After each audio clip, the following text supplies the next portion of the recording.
What is the real thing that could be stopping you from writing your novel?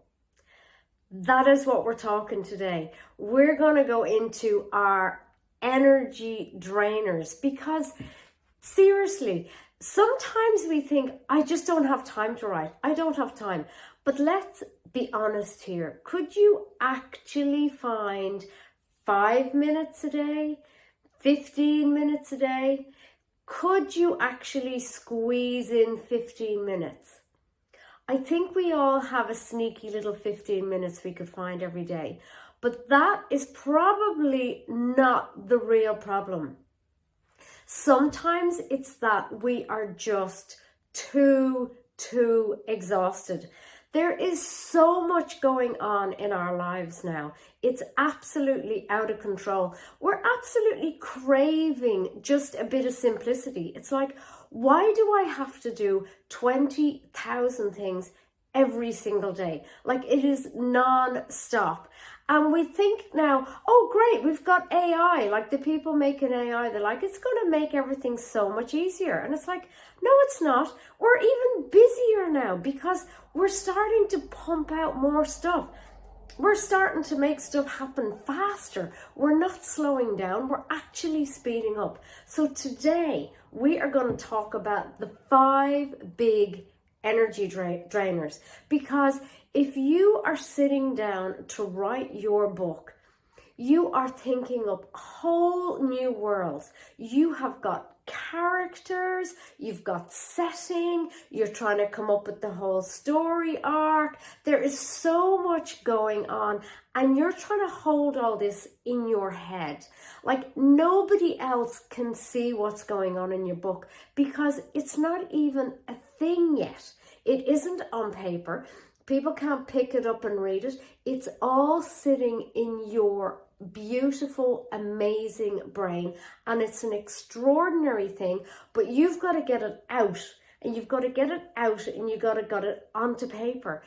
So when you're carrying a story around in your mind, you need to give it some space, because if your head is already chock-a-block, there's no room for your story to develop and grow, and it is something that needs to be nurtured. It's a big thing.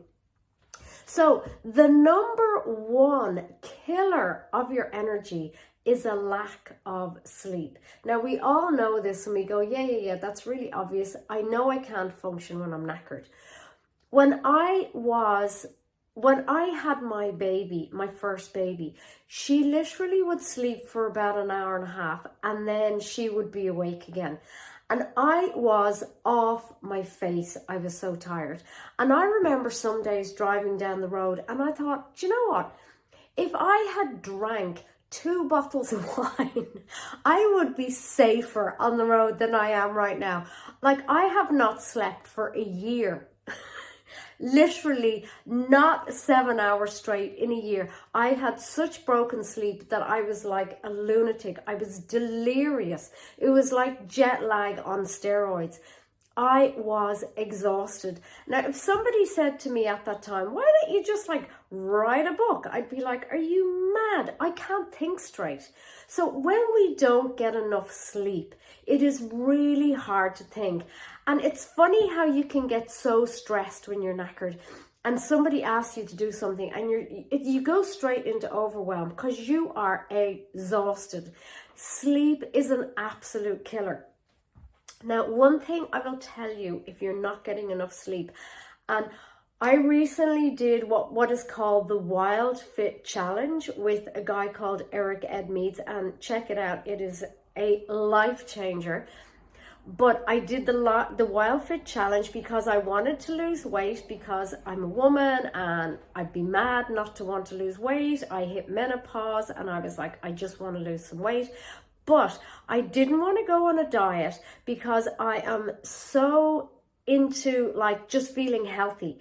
I hate that idea of I can't eat an avocado because it's full of fat and measuring calories. Now, I was like, I can't do any of that. So I did the Wild Fit Challenge, and I'm very happy to say I did lose a load of weight, and I'm continuing to lose weight, and I feel amazing.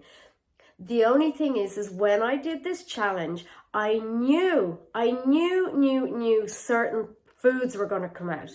And he said to us in the very beginning, he said, what food is it that you are terrified that I'm going to say is coming out?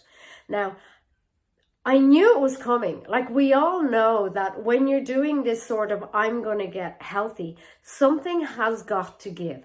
And when I thought, well, if he says don't smoke cigarettes, I'm like, well, I don't care. I don't smoke. Don't drink alcohol. That might freak some people out, but I was like, nah, I don't really care about that. The thing that I did not want him to take away, and I knew he was going to take it away, was caffeine. That's the love of my life. I love having a coffee. And what he said that blew me away was, he said, have a think about that for a minute. And he's like, isn't it interesting that some foods control us so much that it nearly gives us palpitations thinking of taking it away? Anyway, I went through the challenge, and I was like, I'm just going to stick with it. I'm going to follow the process, and I'm going to do what he tells me to do, because I'm going to trust it. I can give it a go. I can do this for 3 months. I am able to do this. And I gave up caffeine. And oh my God, for the first time since I've probably been a child, I had a deep night's sleep. Now, I didn't know what it was like to have a full sleep, because I have had caffeine in my body for so long that I had no clue what it was doing to my sleep. I used to wake up in the night, and I'd go to sleep fine, but I would wake up in the night, and if I had to get up and go to the toilet, then when I came back to bed, my mind would be going, and I'd be doing all these meditations and all sorts of things to settle myself to go back to sleep. That all stopped. I would go to bed, I would go fast asleep, and I would wake up in the morning, and when I got out of bed, I was so fresh, it was ridiculous. And my brain was just like, bah, I'm awake. And it was incredible. So sleep is massive for your concentration, because that's when your brain goes into recovery mode, and that's when it sort of fixes itself and gets you ready to do it all again. I hate to say this, I really, really do, but if you can just manage your caffeine a bit, because the real ugly, revolting truth is that it stays in your system for 48 hours. And even if I try now, I have a couple of coffees a week, but I know it's doing damage, but I just, I'm a little bit of a slave, but I try and manage it. And I know the impacts it will have on my sleep and my concentration, but I've decided I'm going to live with that. But if you can at least give your body a few days to recover and just give yourself a break from caffeine.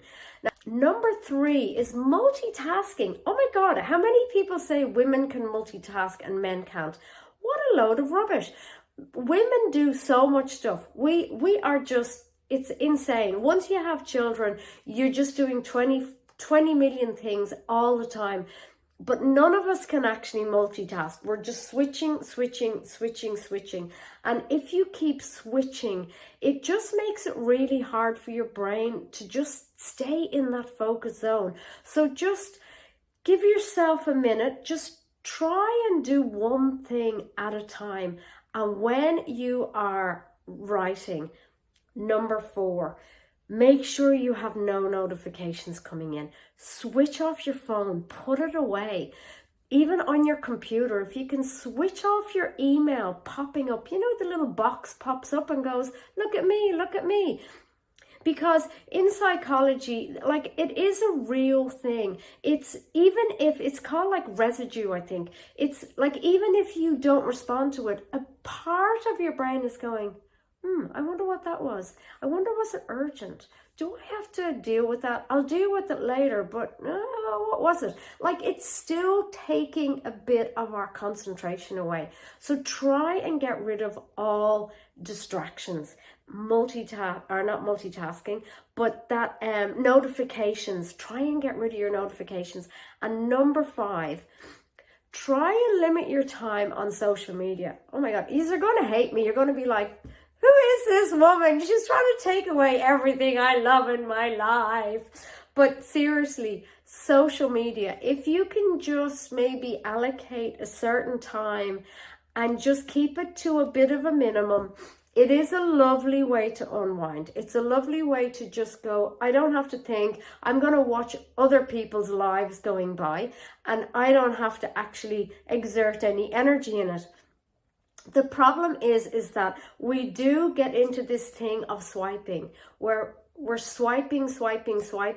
And what that does to us is it's teaching our brain to be kind of constantly stimulated and constantly moving and comparing. We're going, do I want to look at that? No. Do I want to look at that? No. Do I want to look at that? Yes. So it's teaching our brain this pattern of to be just judging and comparing all the time. And that can be kind of not a helpful way to training our brain, that constant switch. Because when we're writing a book, we really want to just have a big idea and really hone in on that and focus and think about that and get that story going and keep it going. We've got to go deep with our idea. We don't want to be switching all over the place. So they are our 5 big energy drainers: sleep, caffeine. Minimizing caffeine if you can, that will help with your sleep, stop you being overstimulated. Number 3, try and minimize multitasking. We can only do one thing at a time. That's the nuts and bolts of it. Number 4, I can't do that. Number 4 is just watch out with your social media. Don't be consuming too much if you can help it. And number 5, I've got them back to front, but that's okay. They're all the same. And then the last but not least is just turn off your notifications. Give yourself and your book the promise of some dedicated time, because it deserves it and you deserve it. And I will see you in the next video. Happy writing!